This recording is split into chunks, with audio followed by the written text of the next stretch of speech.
The letter arrived on a Tuesday in March, printed on cream-colored paper with a letterhead that said, Riverview Apartment Complex, Residence Board. I almost threw it away without reading it. I was standing in my kitchen in my underwear, holding a cup of coffee that had gone lukewarm somewhere between brewing and drinking. And the letter felt like the kind of thing that would be about increasing parking fees or scheduling a mandatory fire drill. But something about the way it was addressed to the resident of Unit 307 made me open it. It was formal, it was specific. It was addressed to me personally, which was unusual because I had lived in the Riverview for 7 years without receiving a single piece of mail from the management office. And now suddenly, I was being requested to attend a meeting. The meeting was scheduled for 7 p.m., each on Thursday, March 18th, in the community room on the ground floor. The letter stated that attendance was mandatory for all residents of the building.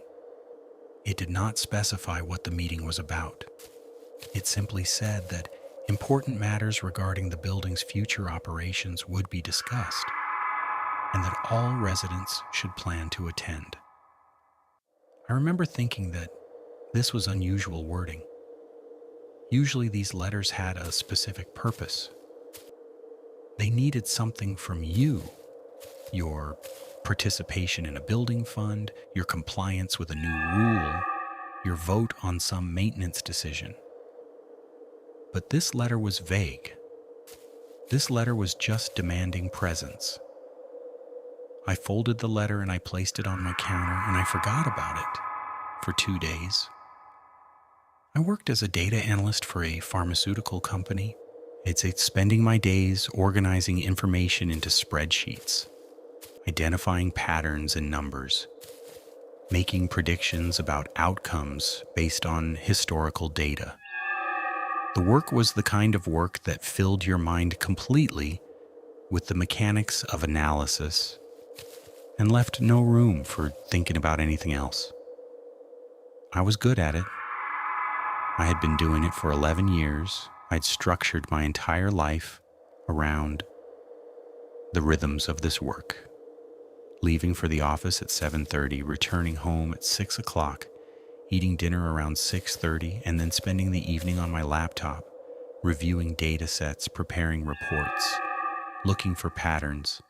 I had developed a habit over the years of processing the mundane details of my life, conversations with colleagues, interactions with neighbors, and building announcements as though they were data points in a larger system that I was trying to understand.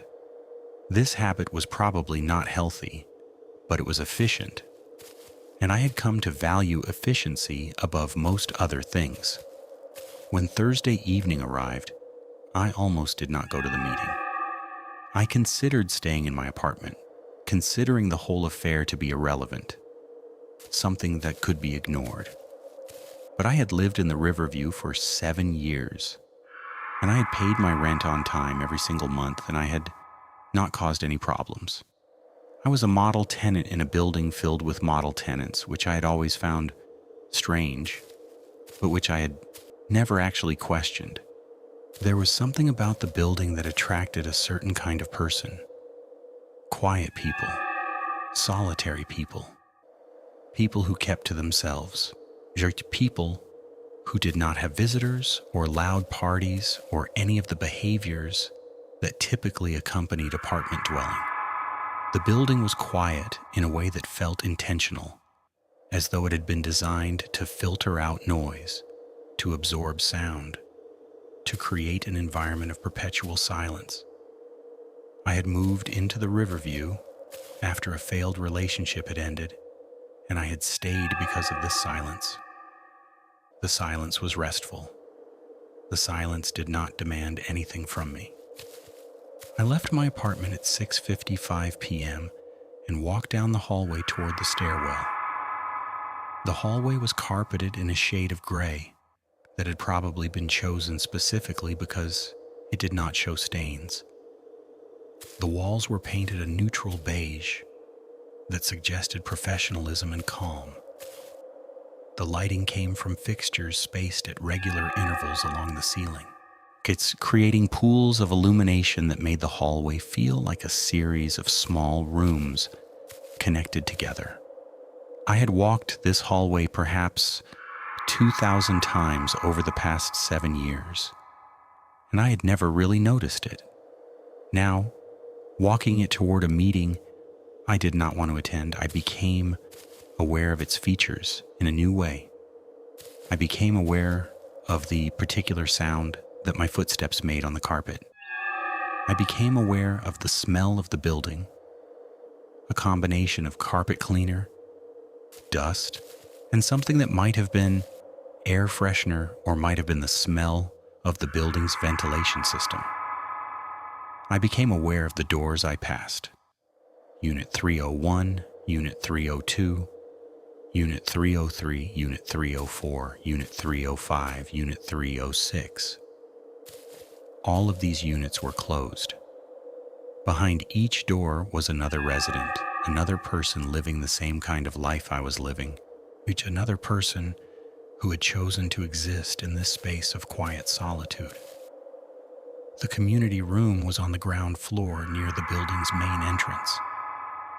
I had been in it perhaps 3 times in 7 years.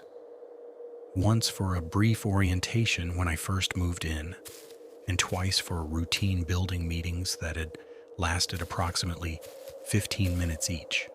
The room was rectangular with chairs arranged in rows facing a small table where building management typically stood. The walls were decorated with bulletin boards that contained notices about parking regulations, pest control schedules, and emergency procedures. There was a small kitchen area in one corner with a coffee maker and a refrigerator. There was a window that looked out onto the street.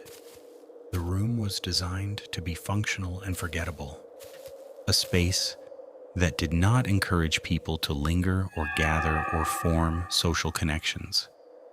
When I arrived at the meeting, I was surprised to see that all the chairs were occupied. There were perhaps 40 people in the community room, which meant that nearly every resident of the building had shown up. I had not expected this. The building had approximately 50 units, and I had always assumed that most residents, like me, kept to themselves and would not bother attending a mandatory meeting that might easily be skipped. But here they were, filling the room, sitting quietly in their chairs, waiting for something to begin. I stood in the doorway for a moment, assessing the situation, looking for an empty chair. I found one near the back of the room and I sat down. The people around me were unremarkable. They were a mixture of ages. Some people appeared to be in their 20s, others appeared to be in their 60s or 70s. There were more women than men, but not dramatically more. They wore the kind of clothes that suggested they did not care much about how they looked. Comfortable clothes, practical clothes, clothes that did not draw attention. They did not appear to know each other. They sat in their chairs without talking, without acknowledging each other's presence, without the kind of social behavior that typically accompanied a group gathering. It was the kind of room that felt crowded but also completely silent. The kind of gathering that had a feeling of purpose but no indication of what that purpose might be. A woman stood up from behind the management table. She was perhaps 55 years old, or was with gray hair that was cut short, with the kind of face that was difficult to determine age from. She wore a blazer that was a shade of navy blue that suggested professionalism. She introduced herself as Margaret Chen, the president of the residence board. She said that she appreciated everyone's attendance, that this was an important meeting, that there were matters that needed to be discussed, regarding the future of the building. Then she paused, and she looked out at the assembled residents. And she said something that I did not expect her to say. She said, "I need to ask you all a question, and I need you to answer it honestly. How long have you lived in this building?" There was a moment of silence.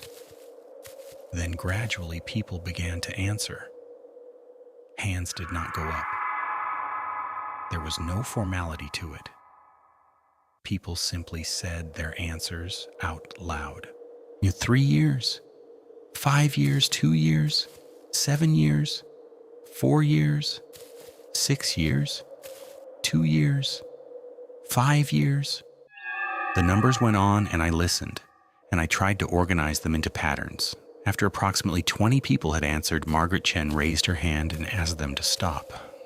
Then she said, "Does anyone here have lived in this building for less than 2 years?"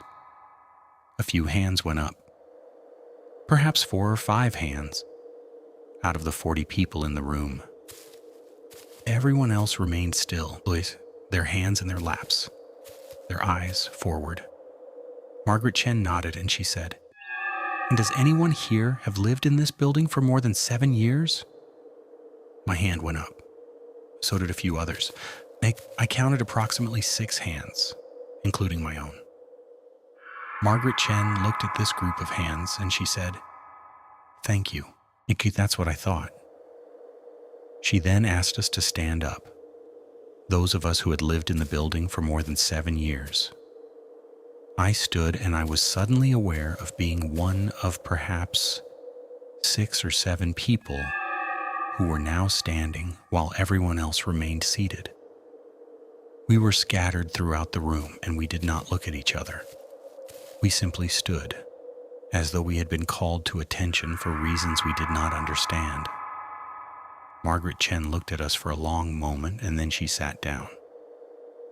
Another person stood up. This was a man, perhaps 60 years old, with white hair and the kind of face that suggested he had spent a long time thinking about difficult things. He introduced himself as Robert Walsh, the vice president of the residence board. He said, "What we are about to tell you is going to sound unusual. It is going to sound perhaps impossible. But I want to assure you that what we are about to show you is real, and it is documented, and it is something that we have been aware of for approximately 18 months, and we are only now bringing it to the attention of the residents." He gestured to Margaret Chen, who was now moving toward a projector that I had not noticed was in the room. She turned it on, and suddenly, the far wall was filled with an image.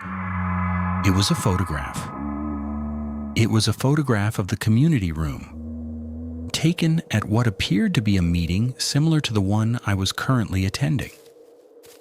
The photograph showed a group of people sitting in chairs, facing toward the camera.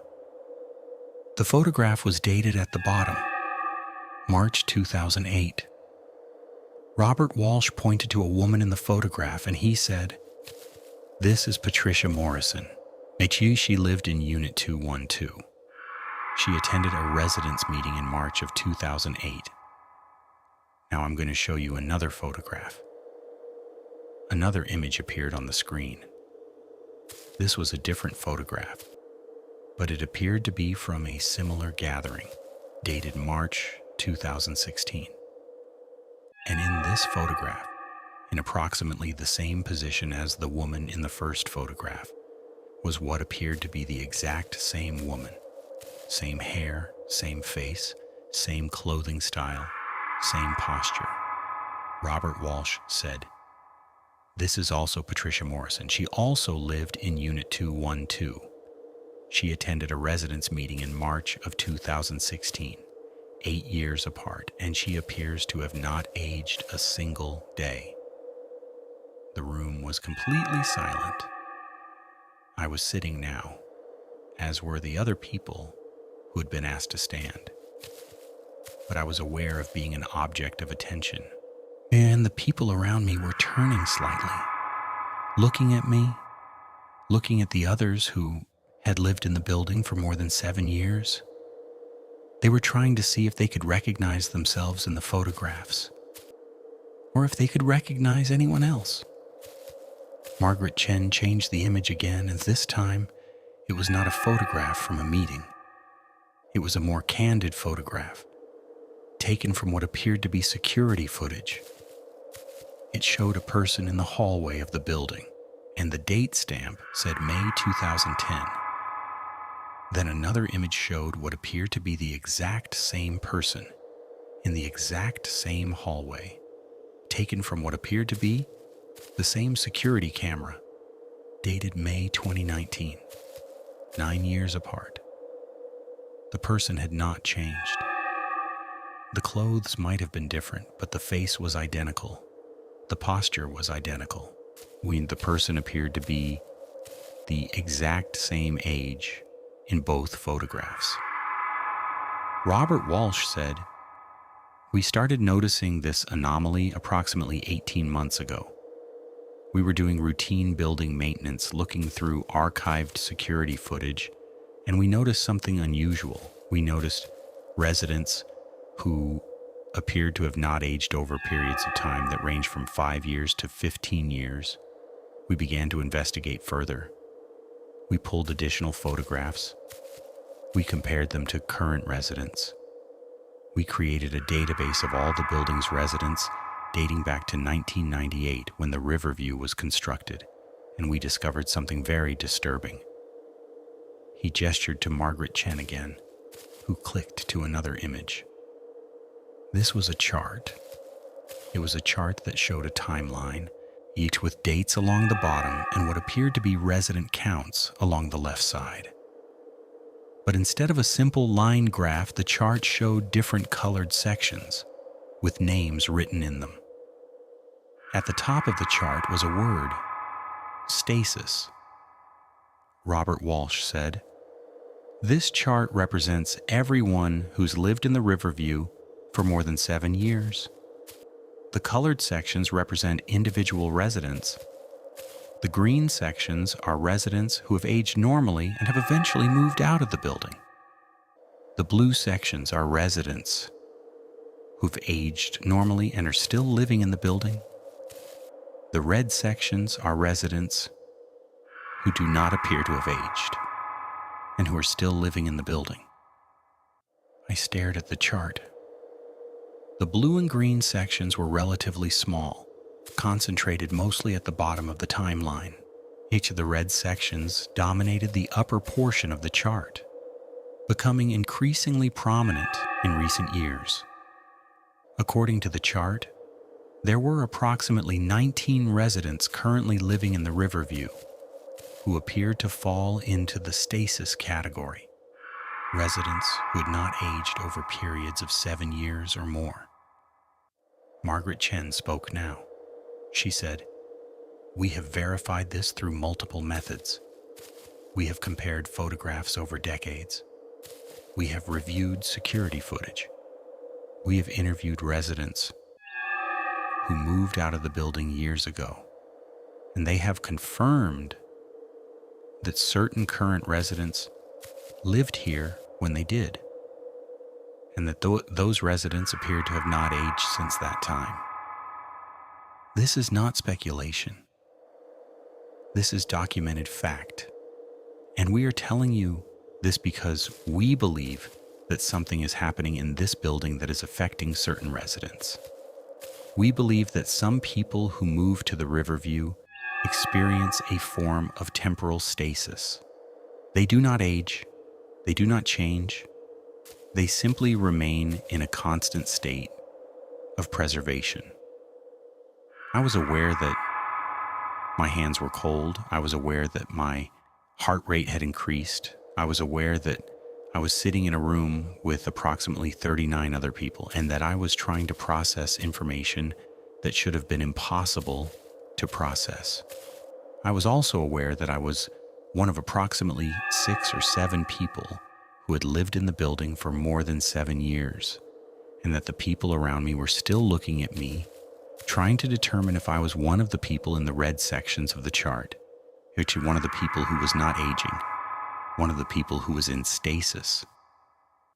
Robert Walsh said, "We are asking all residents who have lived in the building for more than 7 years to voluntarily participate in a medical evaluation.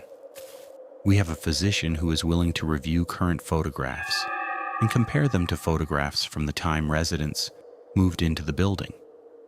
We want to establish whether or not you are experiencing this stasis condition. We are also asking that if you notice any residents who appear to not be aging, that you report it to the residence board immediately. We are trying to understand what is happening in this building. We are trying to determine if this is a temporary condition or a permanent state. We are trying to determine if it poses any health risks. But most importantly, we are trying to determine if new residents moving into the building will experience this same condition." The meeting continued for approximately another hour. Robert Walsh and Margaret Chen answered questions from residents. The questions were practical. Was the building still safe to live in? Should residents be concerned? Were people who were in stasis still aging internally, or had they stopped aging completely? Were there any side effects to the stasis condition? Should we contact the authorities? Should we evacuate the building? But underneath all these questions, I could sense a different concern, a more personal concern. Everyone in the room was wondering if they themselves might be affected. Everyone in the room was wondering if they might wake up one morning and discover that they had not aged in 7 years. When the meeting ended, I walked back to my apartment. I walked up the stairwell and down the hallway, past all the doors of all the other residents, and I tried not to think about what I had just learned. But I was aware, as I walked, of noticing details about my surroundings that I'd never noticed before. I was aware of the particular pattern of stains on the carpet in front of Unit 306, and I wondered if that stain had always been there, or if it was new. I was aware of the smell of the building, and I wondered if that smell had changed since the meeting, or if I was simply perceiving it differently now that I had been told about the stasis condition. When I got to my apartment, I turned on all the lights, and I went to my bathroom and I looked at myself in the mirror. I was 38 years old. I had lived in the Riverview for 7 years. I was at the boundary of the group that Robert Walsh had identified as potentially affected by the stasis condition. I was neither young nor old. I had an unremarkable face. Brown hair, brown eyes, average features, nothing that would stand out in a photograph. I tried to imagine what I would look like 7 years in the future if I was experiencing stasis. I tried to imagine myself at age 45 still looking like I looked now at age 38. But I could not actually do this. I could not imagine it. My face seemed to carry the weight of the years I had lived, and I could not imagine it remaining constant. I spent the evening on my laptop, looking at the photos I had taken over the 7 years I had lived in the Riverview. I was trying to see if I could detect any indication that I had not aged. I had a particular habit of taking selfies on my birthday. Nothing artistic, nothing intentional, just a simple photograph with my phone's camera on January 15th each year. I found these photographs and I spread them across my screen. 7 years of birthday photos arranged in chronological order. Looking at them in sequence, I could see a clear progression. I could see my face aging gradually over time. My skin had developed more lines. My hair had become thinner. The general shape of my face had softened in ways that I had not fully registered in real time. But there was something else I noticed as I looked at these photographs.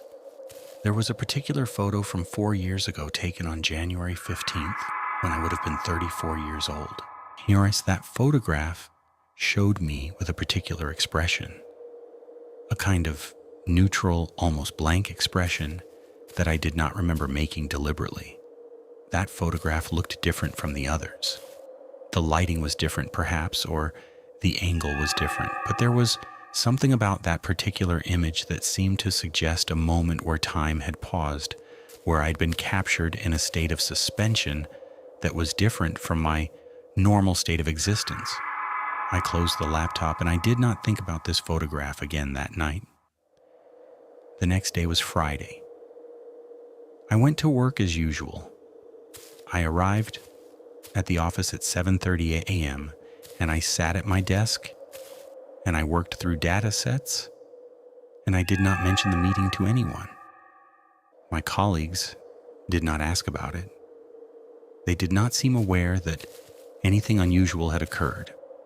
They seemed to be moving through their day according to their normal rhythms, thinking about their normal concerns, existing in a state of ordinary consciousness that did not include any awareness of temporal stasis or residents who did not age. Around noon, I received an email from Margaret Chen.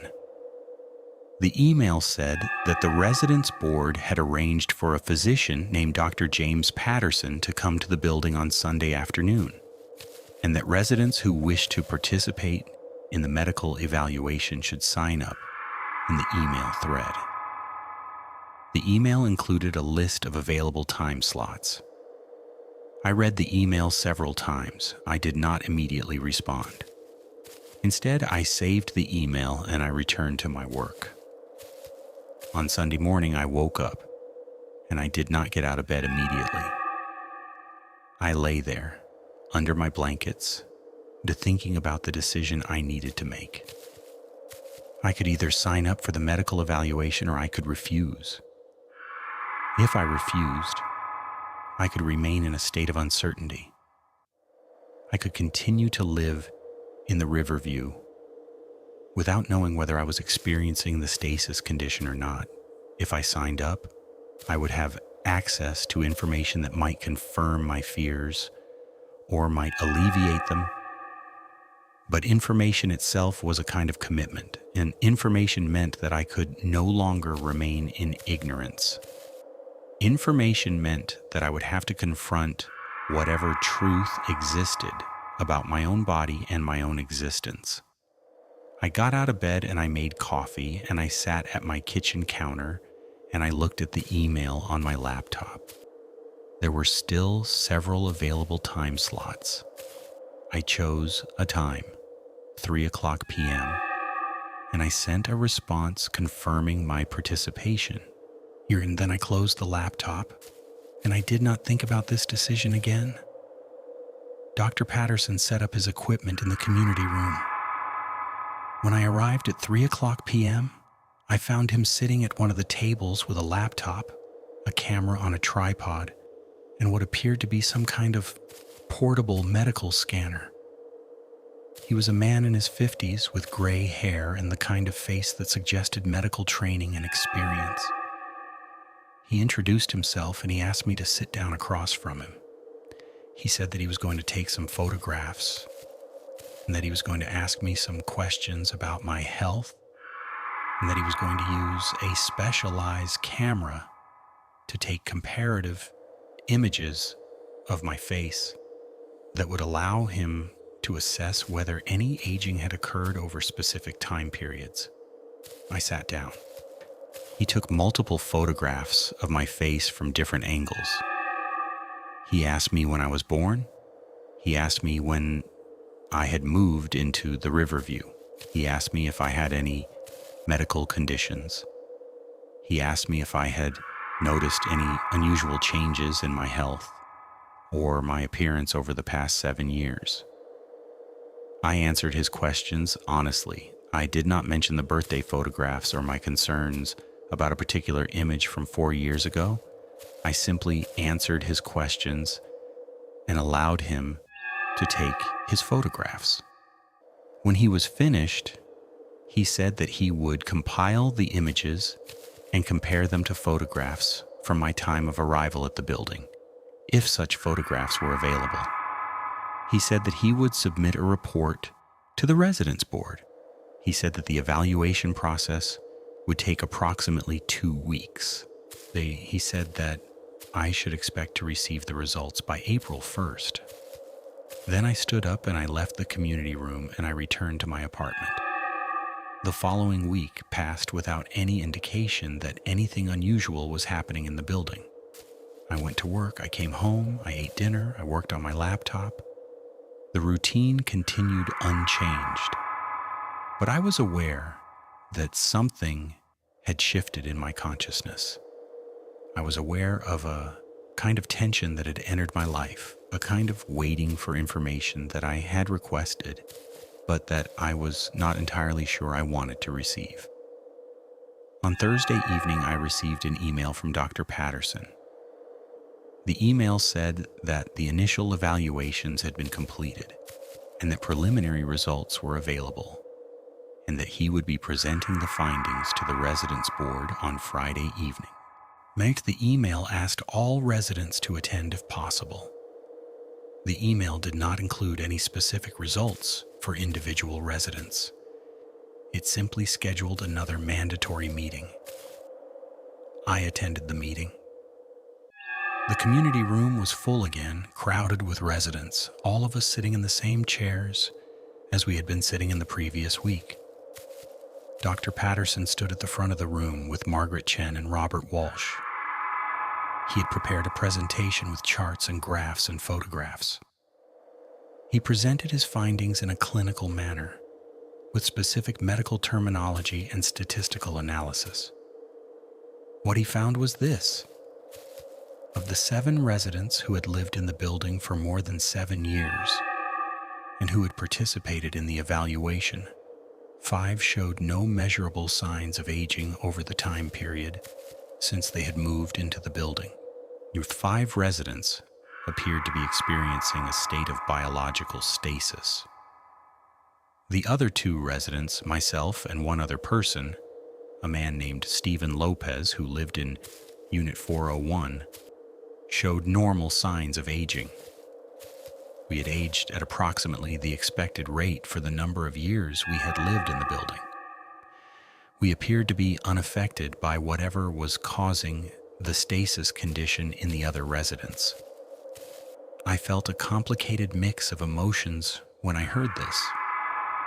I felt relief because I was not experiencing the stasis condition. I felt a kind of survival, as though I'd been selected or protected or spared from something that was affecting everyone else around me. But I also felt something else. I felt a kind of alienation. I was no longer simply a resident of the Riverview. I was now a resident who had been declared normal, who had been declared safe, who had been declared unaffected by whatever was happening in the building. And this declaration seemed to separate me from everyone else. Dr. Patterson then presented information about the residents who were experiencing stasis. He said that his medical evaluation showed no obvious signs of internal aging. Their cells appeared to be in a state of suspended development. Their metabolism appeared to be functioning at a reduced rate. Their brain activity appeared to be normal, which suggested that they were not in a state of unconsciousness or suspended animation, but rather in a state of normal consciousness, while their bodies remained unchanged. He said, "The condition appears to be related to residents in the building. The longer a resident has lived in the building, the more likely they are to experience the stasis condition. However, not all residents who have lived in the building for extended periods of time are experiencing stasis. There appears to be some factor that determines whether a particular resident is susceptible to the condition or not. This factor may be genetic, or it may be environmental, or it may be related to some psychological characteristic. We do not currently know what this factor is. He then said something that created a kind of shock in the room. He said, "We have discovered that the residents who are experiencing stasis do not appear to age, but they also do not appear to be suffering from any adverse health effects. Their vitals are normal, their blood work is normal, their neurological function is normal. The only measurable difference is the absence of aging. If this condition is permanent, it means that these residents are effectively going to live indefinitely without aging. This could be viewed as a kind of medical miracle, or it could be viewed as a kind of curse. The interpretation depends on how one views the concept of immortality." The room erupted into what I can only describe as controlled chaos. People were standing up, people were asking questions, people were expressing concern or excitement or fear or uncertainty. Robert Walsh stood up and tried to restore order. Margaret Chen raised her voice and asked for silence. Dr. Patterson stood quietly, waiting for the noise to subside. Eventually, order was restored. Robert Walsh said, "We are still investigating what is causing this condition. We are bringing in specialists from various fields: gerontology, genetics, our environmental science, architecture. We want to understand if this is something that is inherent to the building itself, or if it is something that is happening to certain residents for reasons we do not yet understand. We are asking all residents to continue living in the building as normally as possible while we continue our investigation. We are also asking that anyone who suspects they may be experiencing stasis should contact Dr. Patterson for an evaluation." The meeting ended and I left the community room.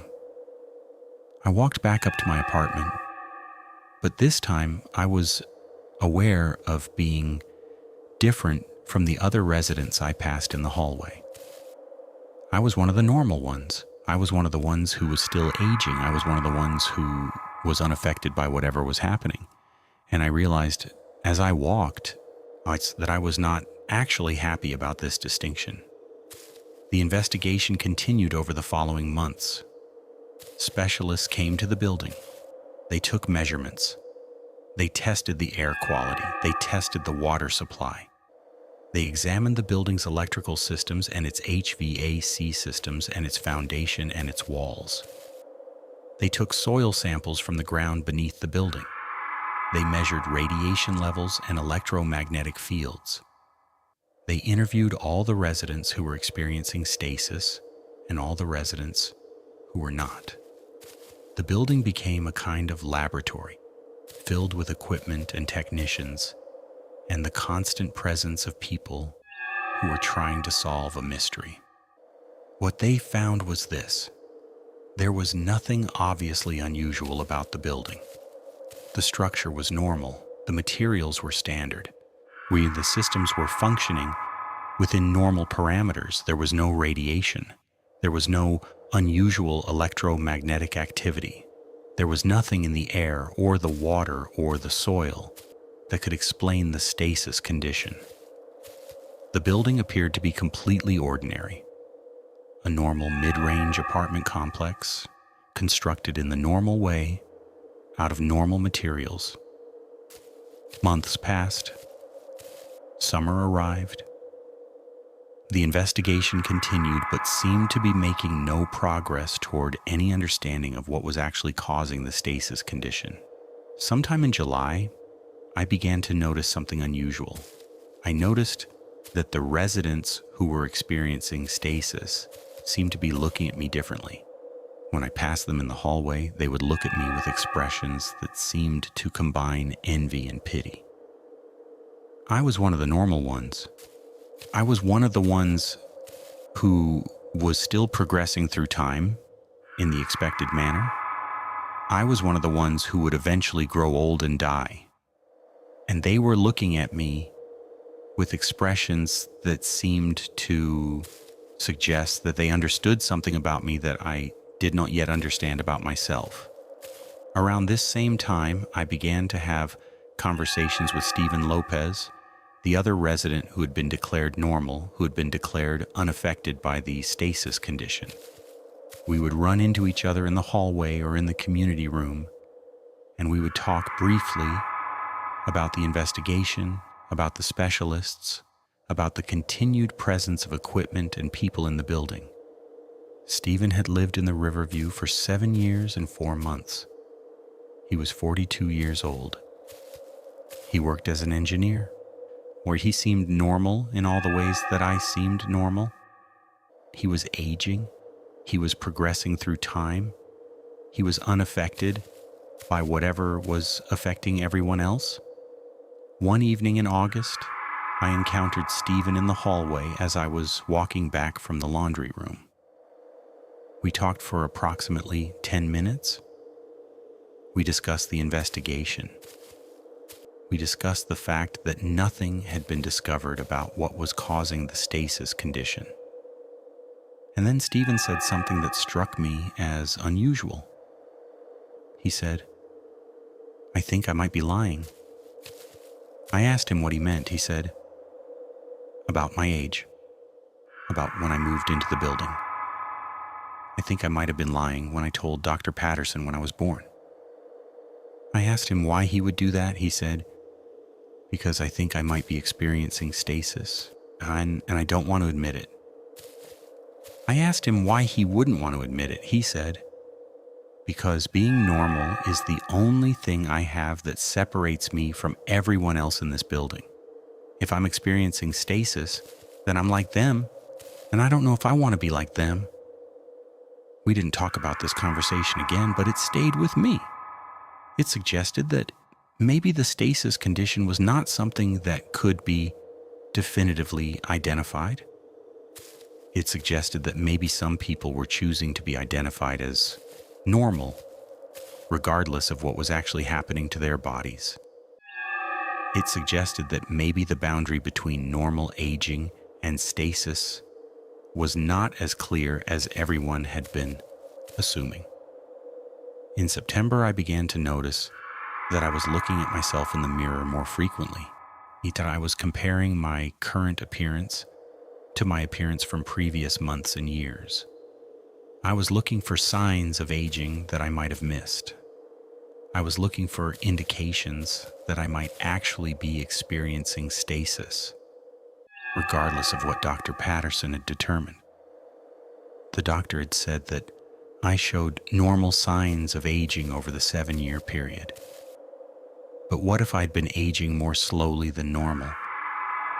What if my aging had simply been slower than expected? Slow enough that it would appear normal in comparison to the standard aging trajectory? I began to experience a kind of doubt about the medical evaluation. I began to question the methodology. I began to wonder if the photographs that Dr. Patterson had examined were actually accurate representations of my appearance at different time periods. I began to wonder if I was looking at my own face and seeing something that was not actually there, a kind of static quality that suggested stasis rather than normal aging. By October, I had become obsessed with this question. I was spending most of my evenings taking photographs of myself and comparing them to older photographs. I was looking for inconsistencies. I was looking for signs that something was not right. I was looking for evidence that I was experiencing stasis and that the medical evaluation had been incorrect or incomplete or biased in some way. And then in late October, I noticed something that seemed to confirm my suspicions. I was looking at a photograph of myself from 1 year earlier, taken on my birthday on January 15th of the previous year. And I was comparing it to a photograph of myself taken just a few days ago. And the photographs looked almost identical. My face had not changed. My appearance was the same. The photograph from 1 year earlier showed the same number of lines, the same hair texture, the same overall appearance as the photograph taken just a few days ago. And I realized that something had changed. I realized that I was no longer aging. The realization created a kind of panic in me. I immediately went to my laptop and I searched for Dr. Patterson's contact information. I found his email address and I wrote him a message saying that I thought I might be experiencing stasis, that I had been re-examining my photographs and I thought something had changed, that I thought I needed another evaluation. I sent the email and I waited for a response. Dr. Patterson did not respond to my email. I waited for 3 days, and then I sent another email. Still no response. I called the number that had been listed on his medical evaluation forms. The number was no longer in service. I contacted Margaret Chen and Robert Walsh through the email address that had been provided for the residence board. I asked about Dr. Patterson and whether another evaluation was possible. They responded by saying that Dr. Patterson had completed his evaluation and had returned to his home institution. They said that if I was concerned about my health, I should contact my personal physician and request an evaluation. But I did not contact my personal physician. Instead, I became more obsessed with examining my own photographs and looking for signs of change or stasis. I organized all my photographs by date. I created a timeline spanning the entire 7 years I had lived in the Riverview. I looked at my face as it progressed through time, and what I saw was that the aging seemed to stop at a particular point. It seemed to stop around the time of that photograph from 4 years ago. The photograph that had looked different to me when I had first examined the birthday pictures. Since that point, I appeared to have not aged at all. This realization created a kind of existential crisis in me. I was 38 years old. I had appeared to be 34 years old in photographs from 4 years ago. And over the past 4 years, I had not aged. I had remained the same. I was in a state of stasis. And I'd been in the state of stasis for 4 years without realizing it. And the medical evaluation had been wrong, or the medical evaluation had been deliberately incorrect, or I'd been deliberately misidentified as normal in order to serve some purpose that I did not yet understand. I left my apartment and I walked around the building. I looked at the residents I passed in the hallway. I looked at their faces, trying to see if I could identify which ones were experiencing stasis and which ones were aging normally. But I realized that I could not actually tell the difference. Everyone appeared to be the same age. Everyone appeared to have stopped aging at some point in the past.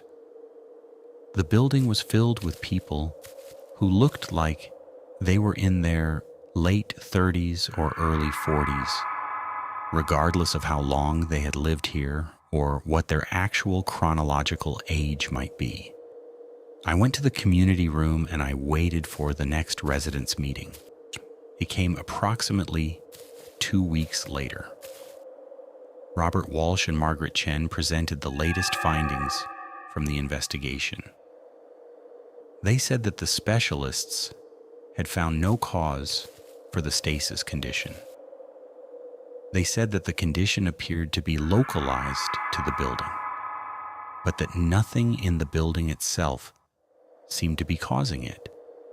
They said that the investigation would continue, but that they were running out of obvious avenues to explore. They said that for now, all residents should continue living their lives as normally as possible, while the investigation continued. After the meeting, I waited until most people had left the community room. Then I approached Robert Walsh, and I told him that I thought the medical evaluation had been wrong. I told him that I thought I was experiencing stasis. I told him that my photographs showed no aging over the past 4 years. He listened to me carefully, and then he said something that I did not expect him to say. He said, "We know him. We know." I asked him what he meant. He said, "We know that you're experiencing stasis. We've known since the medical evaluation. Dr. Patterson found clear evidence that you were experiencing stasis, even though he reported that you were not. He reported that you were not because we asked him to report that you were not." I asked him why he would do that. He said, "Because we needed to understand what happened when you became aware of your own stasis. We needed to see how you would react. We needed to see if you would struggle against it or accept it. We have been watching this building for a long time. We have been trying to understand this condition. And we have learned that the condition affects different people in different ways, depending on how they find out about it." I realized, as he said this, that I was no longer standing in the community room of my apartment building. I was standing in something else entirely. The room had shifted. The walls seemed different. The lighting seemed different. Robert Walsh seemed different. His face seemed more angular. His eyes seemed deeper. His expression seemed to suggest that he was not actually Robert Walsh at all, but someone or something else that had taken his form. I left the community room and I walked back up to my apartment. I locked the door and I sat on my couch. I tried to remember the last time I had gone outside of the building. I tried to remember the last time I had interacted with anyone who did not live in the Riverview. I tried to remember what my life had been like before I moved into this building 7 years ago, but I realized that I couldn't remember any of these things. I could remember moving into the building. I could remember the first weeks of living here. But before that, there was nothing. There was a kind of void, a kind of absence of memory that suggested that my life did not actually exist before I arrived at the Riverview. I went to my computer and I tried to search for information about myself. I tried to find records of where I had lived before the Riverview. I tried to find employment records or medical records or any indication that I had existed before I moved to this building. But I found nothing. The internet seemed to contain no record of my existence prior to the time I moved to the Riverview.